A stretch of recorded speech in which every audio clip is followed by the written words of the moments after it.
Bonjour tout le monde, Louis-Philippe Dubé pour le Guide de l'auto. Aujourd'hui, je me trouve dans le sud de la France pour un événement assez exclusif avec BMW. Vous avez vu les prototypes Neue Klasse, la nouvelle classe de véhicules chez BMW. En fait, vous avez vu une version berline sur la page couverture du Guide de l'auto 2025.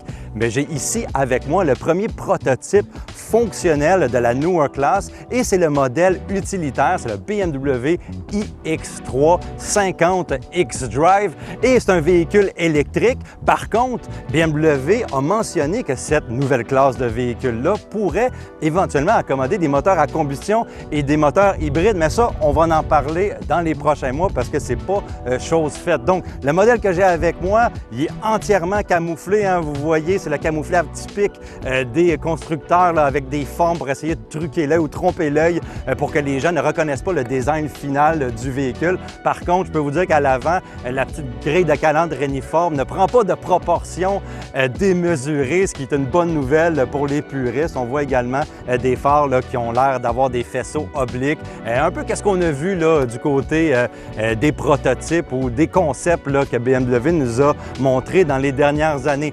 Beaucoup de performance, beaucoup de technologie hein, avec la Neue Klasse, ce véhicule-là en particulier. On a deux moteurs électriques, un moteur électrique à l'avant, un moteur électrique à l'arrière. On développe, là c'est des estimations du constructeur, là c'est très un aperçu, là, mais à peu près 400 chevaux, 442 livres-pieds de couple. On dit qu'on peut avoir jusqu'à 600 km d'autonomie selon le cycle de l'EPA, mais encore là, ce sont des estimations. On a chargé le véhicule aujourd'hui, puis on est capable d'atteindre une charge totale, une puissance de recharge totale de 400 kW.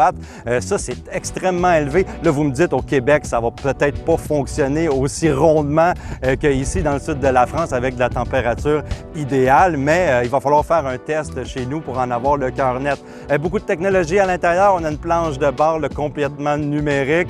On a également une espèce de projection panoramique d'un pilier à l'autre qui aide le conducteur à comprendre tous les systèmes du véhicule. Puis on a également là, des composantes d'intelligence artificielle qui aident à la conduite de tous les jours. Mais là, on va aller essayer le véhicule sur plusieurs circuits pour essayer de voir comment BMW a réellement intégré l'ADN de la marque dans ce véhicule-là. Puis après ça, on va être capable de vous donner un compte-rendu. Venez avec moi. C'est sous l'œil très attentif des ingénieurs de BMW qu'on a pu prendre le volant du nouveau iX3 électrique dans sa forme prototype. Une portion de notre essai s'est déroulée sur le circuit de Miramas dans le sud de la France. C'est un circuit qui était autrefois la propriété du manufacturier de pneus Michelin, mais qui a été racheté par BMW. C'est pas un gros centre de test, mais c'est amplement d'espace pour rouler nos prototypes en toute sécurité. Premièrement, je n'ai pas besoin de vous dire que les performances estimées par BMW de 400 chevaux et 440 livres-pieds de couple pour ce véhicule-là sont amples. C'est jamais un problème avec les véhicules électriques, mais ça donne des accélérations qui sont très convaincantes. Mais il y a des trucs qui distinguent le iX3 des autres véhicules électriques sur le plan du châssis. Premièrement, on a opté pour une direction mécanique au lieu d'une direction entièrement électrique de type steer-by-wire, comme on voit souvent dans la majorité des véhicules électriques. Donc, on a un lien physique entre le volant et les roues à l'avant et ça contribue à avoir une meilleure précision, mais aussi une meilleure communication avec le conducteur. Bon, on peut dire qu'elle n'est pas parfaite, hein? C'est un prototype encore, donc il y a encore du travail à faire du côté de la direction pour qu'elle soit encore plus précise.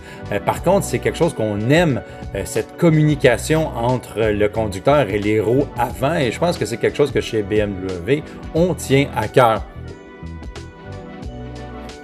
Toujours dans le même ordre d'idée pour le iX3 électrique, on a opté pour une suspension mécanique traditionnelle avec assistance hydraulique au lieu d'une suspension pneumatique, comme on voit souvent sur les véhicules électriques de luxe ou les utilitaires électriques de luxe. Alors, une suspension pneumatique, ça a plein d'avantages. Ça permet aux constructeurs de moins faire de compromis entre la tenue de route puis le confort qu'on recherche avec ce type de véhicule-là parce que c'est compétent pour dissimuler le poids élevé d'un utilitaire électrique. Alors, la suspension mécanique, c'est plus difficile à calibrer pour un véhicule électrique. C'est plus difficile pour les ingénieurs de faire un bon travail, mais quand c'est bien fait, bien, ça donne un véhicule qui est agréable à conduire, plus prévisible en fait sur la route. Et puis je peux dire qu'avec le iX3, ça semble être très bien fait là, du côté du calibrage de châssis.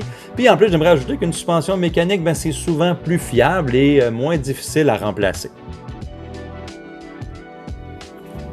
Finalement, BMW a conçu plusieurs logiciels avec ce véhicule électrique-là qui interviennent sur divers aspects du véhicule comme les moteurs électriques, le freinage ainsi que la direction. Ça sonne très artificiel et sécuritaire, etc. Mais on a remarqué que ces systèmes-là sont souvent au service de l'agrément de conduite. Leurs interventions sont très discrètes, mais ils ont contribué à nous donner une meilleure tenue de route, un meilleur contrôle du véhicule en modulant notamment le couple des moteurs dans les virages pour nous donner une conduite qui était très agréable. Donc, il faut souligner que BMW semble vouloir donner un effort là, pour garder l'agrément de conduite dans l'ADN, même dans ces nouveaux véhicules électriques. Donc, après un court essai, somme toute, concluant sur piste, il fallait évidemment l'essayer le véhicule dans des conditions plus réalistes parce que ça va rouler sur la route et plus précisément sur nos routes au Québec. Et puis, je peux vous dire que les routes autour du circuit de Miramar, c'était parfois très accidenté. Donc, c'est quand même représentatif un peu de notre réseau par endroit. Puis ça nous a permis de constater qu'on avait réussi quand même le compromis minimal du côté de chez BMW entre la bonne tenue de route et le confort de roulement. Notre iX3 s'est prouvé à la hauteur côté confort.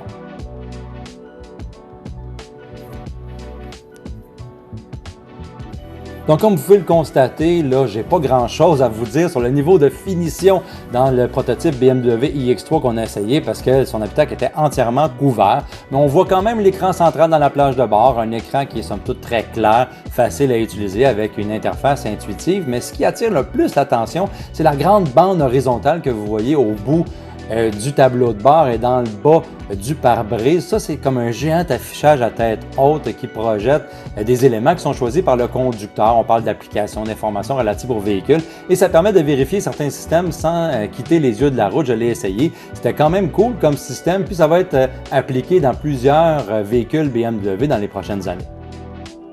On a également pu essayer certains systèmes de sécurité avancés, là, comme le système de régulateur de vitesse adaptatif ainsi que le système de conduite semi-autonome.